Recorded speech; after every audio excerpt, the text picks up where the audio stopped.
11th में पढ़ रहा 16 वर्ष का सीबीएसई स्टूडेंट अभिमन्यु एग्जाम के बीच में सुसाइड करता है। लेकिन आपको पता है कि उसने केमिस्ट्री के पेपर में क्या लिखा था? उसने लिखा था education should be for the understanding and for the applying knowledge. My death should be a lesson and reason for the change in the education system. 2019 IIT Hyderabad के हॉस्टल में चार्ल्स नाम के लड़के की डेड बॉडी मिलती है, जिसकी 8 page के सुसाइड नोट में लिखा होता है, live a little every day, you got only one life. Education system में स्कूल जाओ या कॉलेज, हमें बस इतना ही बताया जाता है कि आपके पास मार्क्स हैं तभी आप सक्सेसफुल हैं, नहीं हैं तो आप अनसक्सेसफुल हैं। आज 4 में से 1 बच्चे डिप्रेशन का शिकार हैं। स्टूडेंट कॉलेज तो जा रहे हैं लेकिन पढ़ने के लिए नहीं, सिर्फ 75% अटेंडेंस को मेंटेन करने के लिए। आपने कभी सोचा है इस सब के पीछे क्या कारण है? आज सब कुछ इंटरनेट पे है, इंटरनेट भी सबके पास अवेलेबल है, फिर भी स्टूडेंट की हालत इतनी ख़राब क्यों है? सबसे इम्पोर्टेंट, अपने लेवल पे इस चीज़ को बदलने के लिए क्या स्टेप्स लिए जा सकते हैं? अगर आप स्कूल या कॉलेज के स्टूडेंट या पेरेंट्स हो तो ये वीडियो आपके लिए बहुत इंपॉर्टेंट होने वाला है। साल 2020 34 ईयर के बाद एक नई एजुकेशन सिस्टम इंडिया में इंट्रोड्यूस की जाती है, जो कि हमारे एजुकेशन सिस्टम के लिए एक मेजर चेंज था। लेकिन अभी 2 साल हो चुके हैं, अभी तक उसमें कोई भी मेजर चेंज देखने को मिल नहीं रहा है। 1986 से 2022 अभी तक गवर्नमेंट हमेशा दावा करती है कि हमारे जीडीपी का 6 to 7% हमेशा एजुकेशन पे खर्च किया जाता है, लेकिन फिर भी आज हमारे सरकारी स्कूल की हालत देखोगे तो हर सब्जेक्ट के टीचर वहाँ पे पर्याप्त अवेलेबल नहीं हैं। हमारा एजुकेशन सिस्टम ऐसा है जहाँ ना तो एजुकेशन है ना ही सिस्टम। आपने कभी सोचा है कि जिससे आज भारत का बच्चा बच्चा परेशान है, उसकी शुरुआत कहाँ से हुई थी? ये कहानी शुरू हुई थी 18 सेंचुरी से, जब हमारे भारत पे ब्रिटिश का कब्जा था और ब्रिटिश द्वारा बनाई गई ईस्ट इंडिया कंपनी ने ट्रेड के जरिए भारत पे अपना कंट्रोल स्थापित कर लिया था। उस समय हमारे इंडियन ईस्ट इंडिया कंपनी में काम करने लायक नहीं थे, क्योंकि उनके पास स्किल की कमी थी और उनके पास लैंग्वेज की बैरियर थी जो कि प्रेजेंट नहीं थी उस समय तक।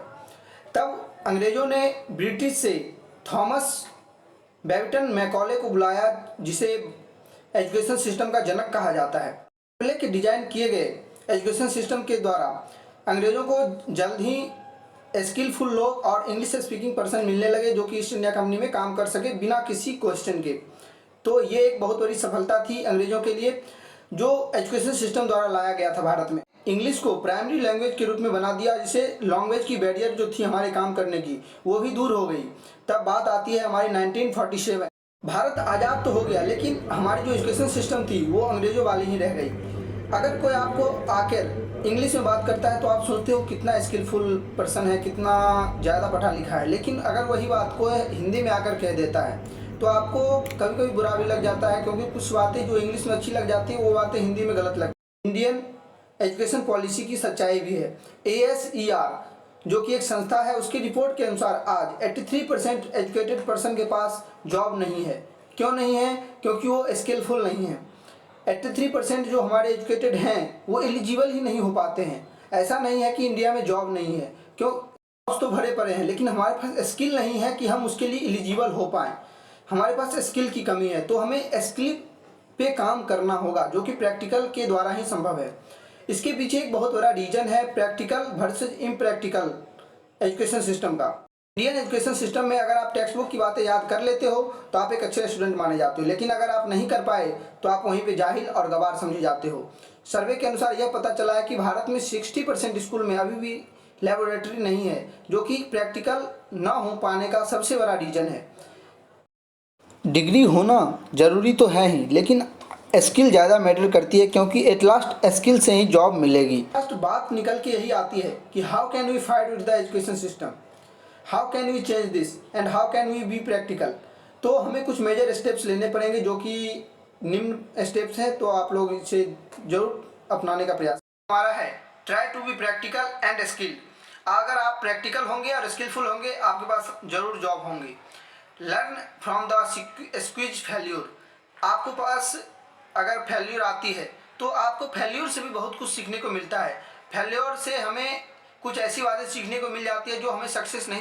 Third and the last step, don't try to constant comparison with the other. Dear parents, आपके लिए भी ये लागू होता है, क्योंकि कंपैरिजन करने से हमारे अपने अंदर की जो प्रतिभा है वो कहीं ना कहीं निखर नहीं पाती है, तो इससे स्टूडेंट को बहुत बड़ा नुकसान हमेशा देखने को मिलता है।